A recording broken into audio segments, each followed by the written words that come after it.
然后我们今天再对比看一下，我们对比了台湾228，我们再对比一下乌坎啊，这都是有对比性的，你都可以沙盘推演出江油这种事情未来会层出不穷的发，因为老百姓心里边不爽嘛。所以那么乌坎是什么样的情况？10几年前在广东吧，有一个地方叫陆丰，我记得是海陆丰那个陆丰，在汕尾有一个小村子叫乌坎村。乌坎村在10几年以前发生了个大事儿，直到今天乌坎事件还是海外民运的一块大金字招牌啊。那乌坎事件大家还记得吧？当时10几年以前也是轰动海内外的。不过我认为以你们的操行，你们肯定忘了啊，因为你们都他妈是鱼的记忆。我从头捋一捋，我今天上午做了一上午的文案。我操，乌坎村在广东汕尾陆丰啊，今天叫陆丰市，以前呢就出事的时候叫陆丰县。我以前讲过一期陈炯明就是陆丰的，他们那个地方都是，那个还有个乐队啊，那也是陆丰的。乌坎村有个那个地方宗族势力还在，也就是说共产党土地革命对那个地方反而影响没有对山河4省这么狠。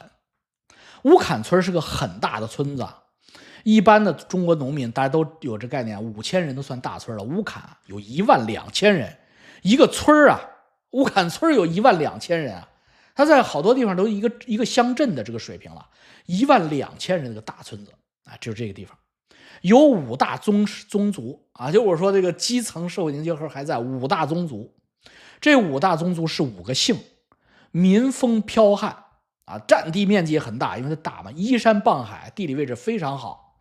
5大姓5大宗族垄断了这个村，结果呢，其中这个村的这个政治权力啊，就是这个村长、村委书记的权力啊，被少数人啊，就是长期垄断。因为改革开放之前啊，当村长、当村委书记也没有什么的甜头油水，别的宗族势力也没当回事儿。结果房地产热一开发啊，这个房地产热一开始，制造业一崛起，那乌坎不一样了，乌坎的农地值钱了。照说乌坎原来那个那前不着村后不着店那地方，那地也不值钱呀。但是改开了吗？全球化了吗？不一样啊。乌坎村那个时代，就是2011年那个时代啊，就是他闹事的时候。2011年汪洋主政广东的时候啊，2011年乌坎闹事的时候，正是中国全球化起步的时候。那什么时候？你想想，那就是王叔正在研究移民的时候嘛，也是我正好做完了那个金叶珠宝借壳光明家具的那个项目的事儿嘛。大家记得我当时给王志伟了7个亿，王志伟拿了7个亿现金退出，就是金叶珠宝老王，他虽然不是海丰的，但是他是东莞后街的嘛，他拿了7个亿的现金，兴高采烈的告诉我，他买了3500亩地。大家记得我给大家讲过吧？那个年代大家知道吧？那个年代所有的中国人都像着了迷一样去农村买地，那就是广东的，都觉得这个世界工厂会越做越大，一直做到火星上去啊。他不知道世界还有一个顶峰啊，马上就到了，2012年就到了，对吧？2011年还在那来，乌坎也出了这个事儿，所以当时的乌坎村的这个村委会的村官呢，就偷偷的把地卖了多少呢？差不多的价格，7个亿，3200亩，靠谱。这个价格靠谱，因为王志伟7个亿买了3500亩，这靠谱啊，都是那个价。结果呢？老百姓12000人都觉得我操，你卖了7个亿，是不是给我分一分啊？对不对？是分了，一个人分了多少钱呢？弟兄们，你们猜猜，你们在屏幕抠一抠，7个亿卖了3200亩地，卖了村里的3200亩地，卖了7个亿啊！村长会给你们家分或者给你们家按了人头12000人，一个人分多少钱啊？7个亿啊，你就算1万人吧，7个亿。你们数学不好，7个亿就是7万万啊，就是平均一个人是7万啊，等于，他会分给多少呢？这个有坏蛋在网上搜了550块，你没猜错，你们没答错。你别嫌少啊，就是550块。那个一人发了550块，什么2000块、1000块啊？2000块算多的了，一人发了我说错了啊，是每户给550块，不是每人啊，每人跟差不多，真是80啊，就是550块。550块每户啊，我说错了，我刚才是不是说每人啊？每户550块啊，太孙子了，太孙子了！你要是老百姓，你干吗？好了，大家知道乌坎事件的来源，大家知道了，就这么简单。我操你妈！我操你妈！550块呀，他妈7万呐！我操，550块呀！这就是没错，哎，这就像费氏，这是一个起义的价格。550块足够构成了起义，我们要起义了，就是于是起义。起义之前，中国老百姓还是很怂的嘛，还是很讲法律的。中国老百姓还是很相信党和政府的啊，要上访，先去上访，一路从县上访到市，再上访到省，找汪洋，没人管啊，没人管。上访群众太多了，谁他妈又管得着你呢？好了，你不管是吧？好了，县以上的政府不管是吧？对吧？是不管 ，OK 不管。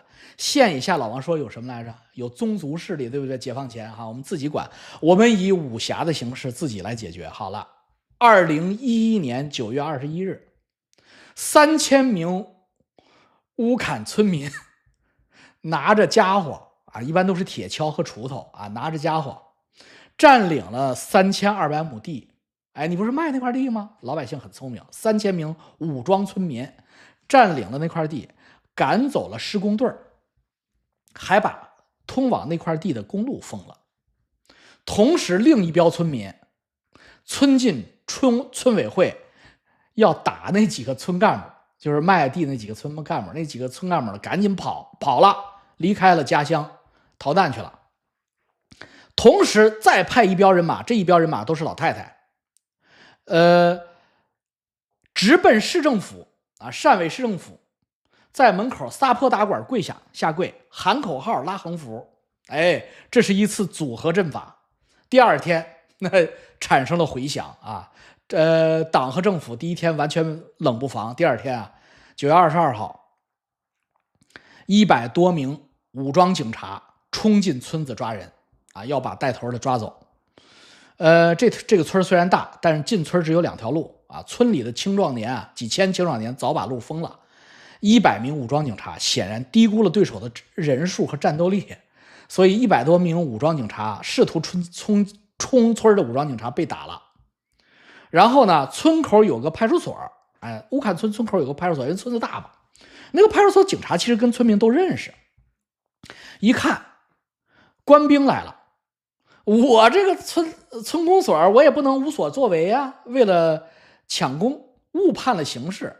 加入了这几个傻逼警察，就是村派出所这几个傻逼警察，站错了队啊，加入了100名武警往前冲啊，带路，结果呢，被反攻一波大破防，我操，真破防了！然后被反攻的村民攻击了派出所，烧了他们的警车，砸了他们的派出所，把他们一共10几个员警啊，全员打伤。啊，咱没打死他们，全员打伤了，这就是乌坎，开始暴力了，大家开始别墅里唱 K 喽，开始水池里边银龙鱼了，开始嗨了，大家，我操，哎，闹起来喽！然后呢，不要忘了，这是2011年，弟兄们，2011年老百姓是有钱赚的，哎，当然那都开始别墅唱 K，好玩啊，我操，这他妈好玩啊，我操，这比过年热闹，就闹到这个地步啊！陆丰市委。坐不住了，这是2011年胡温时代，相对来说还比较开明。于是呢，他们派了常务副市长，这个常务副市长记住这名字啊，这人不错，叫邱进雄。邱少云的邱，魏晋南北朝那个晋，雄伟的雄，哎，邱进雄，听着像是台湾人，但是他是因为他那地方也差不多，乌坎人啊，那个陆丰。副市长啊，就相当于其实他是县啊，陆丰相当于副县长，常务副县长。这个人很开明啊，邱进雄啊，朕如有一天能登基，一定会重用此人啊。邱进雄非常聪明，邱进雄组织市领导工作组进驻乌坎，乌坎老百姓没拦他，因为乌坎老百姓砸了警察之后也挺心虚的，觉得这事儿是不是闹大了呀？我操，还和为贵，和为贵呀啊，和为贵。所以呢，村民向邱副市长提出3项要求：一，查清乌坎村历年的土地买卖情况，这是应该的吧？他不是卖了第一块啊，这块太大了，大家都来了。他之前还卖了很多，查清历年土地，第1条要求，3条要求。第二，村委会换届，为啥？跟邱市长一说，邱市长汗都下来了，邱市长生个屁气，邱市长被拿下了，汗都出来，为啥呢？老百姓跟市长讲，我们村已经40年没换村长了。啊，村口那个小姑娘含苞欲放的都已经变成奶奶了，村长和村委会还他妈是那一拨人，40年没换，必须要换。哎，市长一听必须要换。第三，财务公开，村里边的财务公开，那市长一听当然应该了，这3条没毛病啊，当时同意。邱市长当时同意，3条 OK。马上查，一查到底，查财务给大家公开啊。这个因为40年啊，查起来很慢，每7天在村里的大庙、妈祖和菩萨的像前，观音菩萨像前，你看中国宗族有意思吧？村里有个大庙，12000人，村里有个大庙啊，在那个菩萨的像前跟大家公开调查结果。你看看邱市长是不是人才？因为邱市长知道，在法庭大家互相不信任。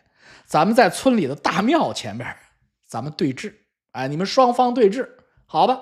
邱市长很高，村委书记就是当时挨打的那个就跑了的叫薛昌，副书记叫陈顺义，啊，尧田顺地的顺啊，陈顺义，啊，立马当即撤职查办，纪委立案，大快民心。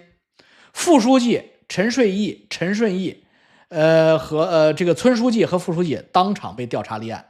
然后村民自发选举，1人投1票啊，选乌坎村临时代表理事会，由理事会代表村民与政府直接交涉，太合理了。这是邱市长的成绩啊！政府不是承诺7天公布一次结果，上大庙里边去对账吗？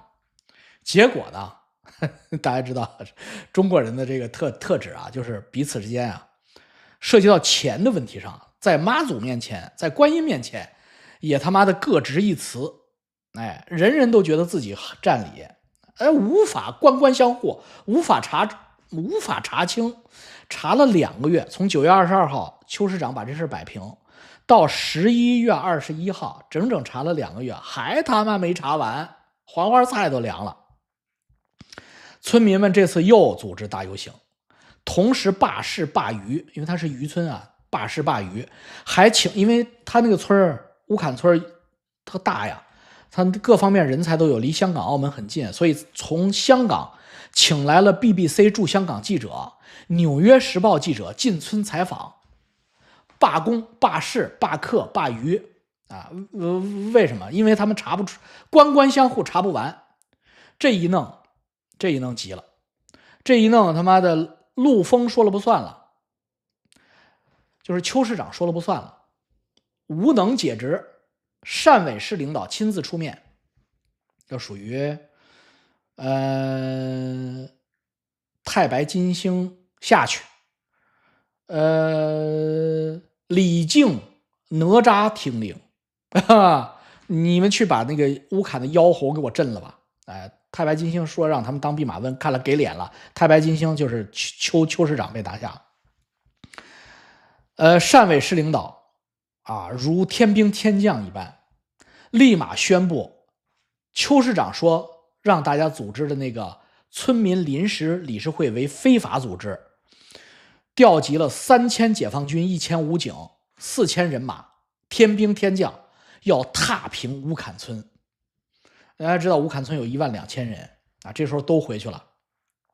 理事会5大家族临时组织了400当过兵的，组织了400个这个特种兵护村队和4000解放军对峙，解放军在外边，乌坎村的这个前解放军在里边双方呢断水断电不许运粮草进出，渔港也海上封锁。对峙了几天，乌坎没吃的了汕尾政府一看，哈哈哈，对方粮草已尽，人困马乏，这个时候是击灭其的时间了，哈哈，市委准备动手了，我操，杀进村去，踏平乌坎，片甲不存。但是踏平之前要写个报告这个素质还是要有的。上报省委书记，省委书记谁？汪洋，请省委书记签字批准，我们万事俱备，只待东风。您一点头，我们就把乌坎踏平。操，这个请示报告送到汪洋手里，把汪洋吓了一跳。我操，汪洋还是个明白人。汪洋批示，立即收队，谁他妈让你们去的？去之前为什么不告诉我？这么大的事儿，幸亏他妈我看见了，要是他妈我在嫖娼，你们真的去了，我操，完蛋了，这不成6-4了吗？所以乌坎村汪洋批示：一，军队立即收队，警察立即收兵，不许去了，撤围。第二，乌坎村的村民合理合法，要求合理合法。省委副书记朱明国同志立刻挂帅前往乌坎村，组织工作组安抚村民，妥善处理解决问题。朱明国拿了汪洋的尚方宝剑，前往乌坎村，当场宣布齐天大圣就是说错了。第一，村民的诉求合理，政府一定给你们调查清楚。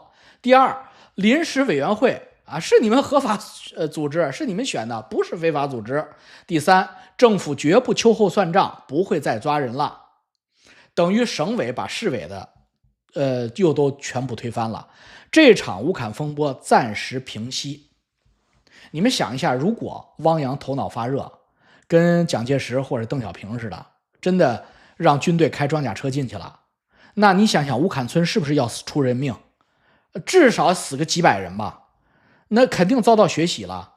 那汪洋是不是汪洋这一生完蛋了？甚至祖孙3代都会被诅咒的。所以呢，汪洋呢在这里边起到了力挽狂澜的作用。大家要记住汪洋在乌坎村的重要作用。没有汪洋让收队，那个陆丰的那几个傻逼就把乌坎踏平了，因为他们已经围了好多天，那么村里边已经弹尽粮绝了。所以我早就说过，大家都知道中国共产党是一个有国家的黑社会组织，所以你不能指望着这个黑社会组织里边的人是圣人，是君子，但是呢，这个里边是有良心未泯的，这个必须承认。中国共产党里边是有好人的、好官的，良心未泯，有底线的，有做人的底线的。汪洋先生就是一个有做人底线的人。汪洋，安徽许县人，那个字是多音字大家平时又念宿舍的宿，又念许又念宿我注一宿，你注一宿注2宿你宿宿许都是一个字他在地名上呢应该念许说安徽省许县人，现在叫宿州市就是许州。1955年出生，比老西还小2岁。他爸爸也不是什么大官，芝麻绿豆官，是许县食品厂的党委书记一把手许县食品厂的普通家庭吧算是干部子弟。汪洋也没上什么学汪洋没上什么好大学这个老王这里是不是天黑了？就是你们不提醒我，9点10分怎么天就黑了呢？天短了，弟兄们，你们还记得吧？前一段时间我直播9点半天还亮亮的呢，9点40天亮，现在9点10分天黑了好了，我们接着聊汪洋汪圣人就是汪圣人，汪良先没上过好大学，因为那个时候正在文化大革命嘛，他55年出生的嘛，他10几岁的时候正乱呢，所以呢，汪同志呢，因为那个时代在变动，所以他呢也没有什么好学可上全中国都没有学上了，所以呢，小汪呢就直接去他爸那个食品厂上班去了，当了个工人。这个时候他人生出现了2个贵人汪洋这一辈子人生有2个贵人。第一个贵人是他岳父，他长得帅汪洋长得帅，所以呢，文质彬彬的，就被那个许县的地委副书记看上了，把自己的女儿嫁给他了。哎呀，我操，这个老丈人啊，会看相。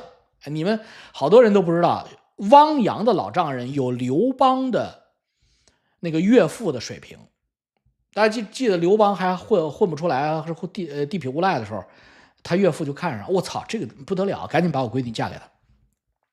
这个他岳父是虽然官不大，是许县地委副书记啊，算是副厅，但是呢，识得相人之术啊，也懂玄学。那他看到这个年轻人不得了啊，就乐于促成自己闺女下嫁给了汪洋啊，那是他是下嫁了。然后呢，这一路老丈人提携。1979年啊，刚刚恢复高考，恢复所谓的这个改革开放啊，东风，老爷子就把汪洋55年的呀，汪洋那一年79年24，送到了中央党校。你看够不够意思？直接拿到了大专文凭，经济学啊，政治经济学，人生转折点就到了，拿到了文凭。大家知道，79年、80年、81年毕业，拿到了文凭。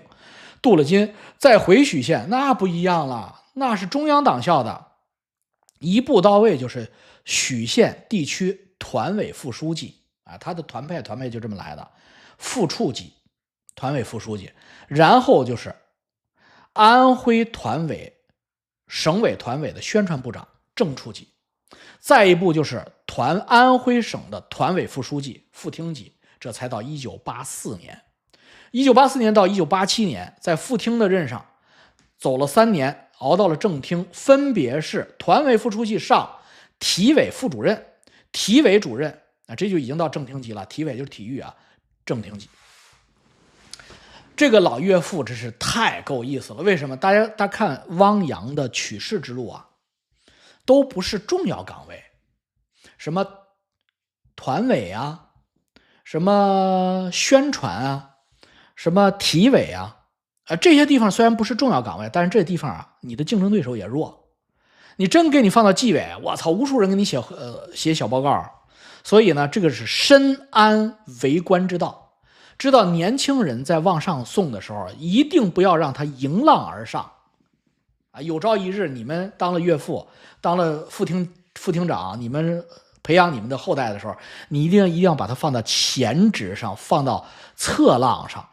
他才能够迎难而上，否则的话，你给他放到主流，那他跳不过龙门呐，啊，他就变成三文鱼了，被那棕熊吃了。所以呢，1987年呀，汪洋就在安徽省当了他妈正厅级。1988年平调到铜陵当一把手，安徽铜陵市市长。那一年55年的人哦，33岁，中国最年轻的市长。33岁是当时全中国最年轻的地级市市长。这个时候老丈人作为人生贵人，这个2级火箭 Booster 没办法帮忙了，落下去了。为什么？老丈人是副厅级啊，老丈人给女婿33岁顶到正厅级了，那真帮不上忙。这时候他家庭又没背景，正在为官之道彷徨的时候，来了贵人。第二个2级火箭太厉害，一把送到轨道上了。谁呢？邓小平。我操，中国一把手。为什么呢？汪洋在铜陵市长的时候啊，他那时候年轻啊，精力旺盛啊，他喜欢写文章。他跟我一样，他喜欢发表一个文章。那时候我操，我那时候年轻人不也喜欢写文章吗？他喜欢写文章。我操，他呢写了2篇文章发表在人民日报上，而且都是谈改革开放思路的。让邓小平拿到内参清样看见了，我操！他真正的贵人是那天缴内参清样给邓小平放那个秘书，我操！我都不知道汪洋后来翻出来那个秘书是谁了嘛？因为邓小平一看，哇，邓小平河北口啊！1992年，邓小平去南巡，折腾江泽民回来，路过合肥，安徽省委接驾，省政府接驾，省委书记一把手跪迎，我操！邓小平聊着来了一句。把铜陵市长叫来，我要见娃娃市长。我操！省委书记傻逼了！我操什么？铜陵市长汪洋，邓小平怎么认识他呀？我操！邓小平来合肥怎么点名要叫他呀？什么来头啊？全部傻逼！我操！邓小平在合肥亲切地接见铜陵市长汪洋，说握着他的手说：“娃娃市长，你要好好干。”从此，汪洋是仕途是一飞冲天，没人挡他。1992年，当年啊，铜陵市市长汪洋就当了安徽省纪委主任。那纪委可不是计划生育委员会啊，是计划委员会。我告诉你们，我给你们讲过体改委吧？那体改委的权力跟人纪委比就是这个，纪委就是审批啊，从中央的各种拨款到各种政策扶植，全他妈是纪委一支笔。我操，纪委主任，那不是纪检那个纪啊，是计划的计啊。那个时候中国是计划经济嘛，1992年，纪委主任那个就是主流了。省长助理，第2年副省长，98年省委副书记，99年到中央国家发改委副主任，这时候大家都知道了。2003年国务院副秘书长，05年政局委员，重庆市委书记，去接薄熙来啊，去薄熙来之前，薄熙来接他。05年重庆市委书记准备了，就07年广东省委书记，这就到武坎了。07年广东省委书记，大家知道广东省委书记也是往中央拔擢的准备已经做好了。汪洋在广东啊就飘了，有点飘了。为什么呢？他想做一番事业，做出政绩来。这就是汪洋，你看看他就没有李克强贼。李克强在河南啊，同一个时间段在河南在辽宁装孙子，啥也不干。为什么？保护自己。汪洋在广东锐意进取，想干一番事业，证明自己，为广东改革开放添砖加瓦。哎，汪洋真的是他妈的好人啊，就是什么幼稚嘛，就是好人，没那么坏嘛。提出腾笼换鸟，把劳动密集型产业转移到四川、重庆等不发达地区，而腾出地皮来搞今天我们正在搞那些 AI 芯片、高科技密集型产业啊，这是汪洋2011年在广东提出的。同时更了不起的提出什么？广东省率先提出官员财产公示制度。当时只有2个省委书记诸侯要干这些事儿，一个是汪洋在广东官员财产公开，另外一个是上海市委书记俞正声。大家知道昨天我讲江青同志的时候，我提过俞正声。俞正声也不得了，也是老邓家的人，而且俞正声也是两袖清风，跟汪洋是一样的。少年得志，两袖清风，所以俞正声和汪洋问心无愧。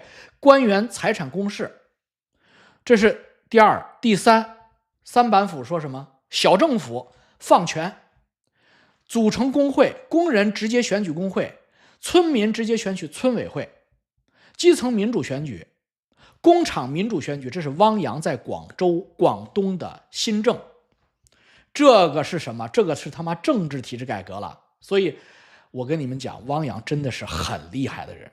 结果呢，成功了没有啊？哈哈，你们想想啊，他怎么可能成功啊？因为他太善良了。在共产党这种体系里边，我操，他这么好的人，他干的这种为民服务的人，他首先就动了狄大人不是狄大人，翟大人蛋糕，叶大人啊，动了叶大人叶剑英家族的蛋糕。广东是叶剑英的地盘。汪洋如此锐意进取，是引起当时还在的大公子叶选平的侧目。选平2019年才死的。当时的广东省省长叫黄华华，中华的华，黄华华是叶家的 running dog， 是叶家的马仔。黄华华秉承叶老的意愿，处处跟汪洋作对。汪洋说左，就是省委书记说左，省长一定说右；省委书记说前，省长就说后。你能奈我何？所以对于汪洋的举报，像雪片一样飞向中央。有一个人不喜欢汪洋，谁不喜欢汪洋啊？江泽民。江泽民认为汪洋这个人太高调，太张扬，太招摇。反而朱镕基、温家宝很喜欢汪洋。朱镕基、温家宝可能总理之才吧，他觉得汪洋是总理之才，所以2012年当汪洋进京的时候，所有的人都以为他能进政治局当常委，但是他仕途未顺。接他广东省委书记的人叫胡春华，汪洋的事我们一会儿再说。我们先讲接任他的胡春华来了，乌坎的末日就到了。所以你看，共产党内部，我跟你们讲这些案例都是在分析共产党内部未来，中国未来的走势一定跟共产党有关，这你服吧？因为共产党在台上坐庄了。共产党内部的分裂，你在乌坎这个事儿上你能看见，你在江油这个事儿上不要重蹈覆辙，不要重蹈228和64的覆辙，你在乌坎就能迎来春天。胡春华到了广东以后，以为自己是太子，怕出事儿，万事保平安，所以呢，他完全推翻了广东汪洋的开明政策，一方面向叶家谄媚，另一方面向习主席谄媚啊！习主席当时上台了，唯习近平马首是瞻，明明不是习派的人，为了取得习近平的不提防，开始极左保平安路线，因为习近平是左的嘛，所以他极左保平安。前面说过，汪洋已经把乌坎村这个事儿划了平了，村民也不闹了，村委会也合法了，但是问题还是那个问题，就是2个月没查清的，1年也没查清。汪洋11年摆平乌坎，12年汪大人卸任上京，这1年呀也没查清这个事儿，就说明什么？乌坎的问题。乌坎村民委员会不知道抓大放小，你只查这7个亿，马上就查清了，这事儿就结了，汪大人给你盖章，这事儿就 close 了。然后你慢慢收拾这些王八蛋，这些农村人还是鼠目寸光，他们要把每一个卫生纸卷都要查清楚，陷入农村老太太打架的这样的一个细节中，所以1年没查完，汪大人一走完了。广东乌坎人形容汪洋离开广东啊，包括广东企业家们，我身边的形容汪洋离开广东叫汪走胡来，就是汪洋走了，胡春华接班叫汪走胡来，也是胡来了。胡春华在广东胡来，是可以说是犯下了罪行啊，其中的最大的一条罪就是扫荡了东莞啊，这是我大老王个人绝对不能原谅他的。东莞当时已经发展起来了，比阿姆斯特丹还牛逼呢，姓都嘛，号称姓都啊，全球的姓都啊。结果他上去就把姓都给砸了。我提示大家，你看看胡春华的照片跟施永信是不是像亲兄弟？长得是不是像？你看看，你仔细看看胡春华的再胖一圈，是不是跟施永信像？所以这种面相的人啊，谣传他要当总书记，他要是掌了权，我跟你讲，这个人有党性没有人性啊！他要是掌了权，中国还能好吗？所以咱们接着说2016年乌坎啊，到了2016年乌坎问题还没解决，村民又开始闹了。胡春华可不是汪洋，直接镇压，直接踏平啊！2016年9月13号，数百名防暴队员防暴警察、特种警察冲进乌坎村，打伤了几十名村民合法选举的这个叫委员啊。这个村主任就是他那个头叫林租练被抓了，3年有期徒刑。9名带头闹事的啊，就是这个村民活跃骨干、民意代表，2到10年有期徒刑。其中有一个著名的，后来跟郭文贵走到一起，叫庄烈红，郭文贵叫他小庄，他也是其中一名啊。他们就是抓的抓，跑的跑，这就是胡春华和汪洋的区别。当然，胡春华的效果是什么？大家今天看看乌坎就知道了，就是肯定是极其的平顺，极其的老实。为什么？该抓的抓，该杀的杀，都是镇住了。但是呢，经济发展呢，人民幸福和富裕的，百业是否还繁荣呢？啊，你自己去看看就知道了。所以到了2012年，汪洋以为进京是去当常委的，结果没想到老姜不同意，把他的名字换上了一个叫张高丽的。你看看张高丽的那个面相，一看就是个太监，不是好人。但是就是这样一个人，张高丽替掉了汪洋的名单，所以汪洋啊，祖上啊扶植不利。他要是有俞正声那样的祖上，他就厉害了。但是那个没办法，这是修来的嘛，也不怪别人。所以最牛逼的，你要认为2012年当年那一届最牛逼的就是老习。老习不但成功的混进了常委，还成功的接了一把手，装的跟小太乙似的啊，胖胖傻傻的，憨憨笨笨的，所有的人都被老习同志骗了。我操，老习一上来翻脸不认人，除了收拾他的这些老领导之外，他的平辈儿或者他的晚辈，他一定会收拾4个人，4个人是他必杀必灭的。所以这个人厉害啊，玩权术是第一啊。第一薄熙来，第二李元朝，第三汪洋，第四胡春华。这4个人从生理上、从年龄上、从仕途根基上都有黄袍加身之相。不是说你说啊我服了我服了我就信啊，因为你不想当皇帝，万一有人给你披黄袍呢？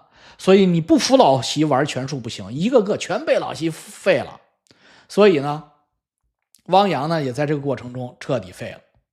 汪洋给全国人民留下印象可能不深，但是他给我大老王留下了极深的印象。因为那会儿我还没有移民，2012年的时候，汪洋在广东省主政的时候，他是广东省委书记，我那时候在深圳工作，我听他在广东省党代会上是这么讲的，他的原话我给大家复述一下。你们想想，今天的中国距离汪洋主政的中国有多远？汪洋说，在会上，广东省党代会上说的，必须破除人民的幸福是党恩赐的错误认识，造福人民是我们党的责任，不是中国共产党对人民的恩赐。这是汪洋的原话，书记的原话。你说这样的书记说出这样的人话来，这是不是良心呀？今天的中国，我操，一切都姓党，好好的唱支山歌给党听，共产党就没有新中国呀，我把党来比母亲呀，党是超过母亲的。作为中共的一个高层，可以说最高层的正国级官员，能够说出在公开场合说出这样的话，说明什么？说明他有良心啊。所以中国这样的好的领导终究是上不去。他有个女儿叫汪希沙，82年的，女婿叫张新亮，是张爱萍的孙子，那也算是门当户对。汪希沙呢，北大光华毕业以后呢，去美国读了硕士，之后呢，在德意志银行香港分行做投行，最后成了红杉资本的合伙人。张新亮又去了瑞银香港和高盛工作。那么，所以到了20大，对于汪洋的举报材料就如雪片一样飞到了习近平的办公桌上。所以呢，汪洋到了20大主动辞职，虽然比老习还年轻2岁，才67岁。据说他向老习申请不在北京留着，回安徽孝敬老妈，老妈还在。老习大笔一挥同意。为什么老习不把他留在北京好好监视呢？因为老习也看出来汪洋啊是真的没威胁了啊，大势已去。这就是我们中国改革开放，中国真正的改革开放，中国真正的前途，一定要知道，在中国共产党内部这些有良心的干部支持人民做主，为人民服务的干部，他们一旦起来，才是我们中国老百姓的春天到了。你没有枪，你通过走上街头跟武装到牙齿的独裁者去硬刀硬拼的干，最后一定会重蹈228或者8964的覆辙。好了，今天讲到这儿，我就等于是借江牛之口给大家串了一下中国地区、大中国地区，台湾也好，中国大陆也好，我们能够跟江油类比的这些事情，希望能够给大家带来知识啊，这都是用得着的知识啊。再见。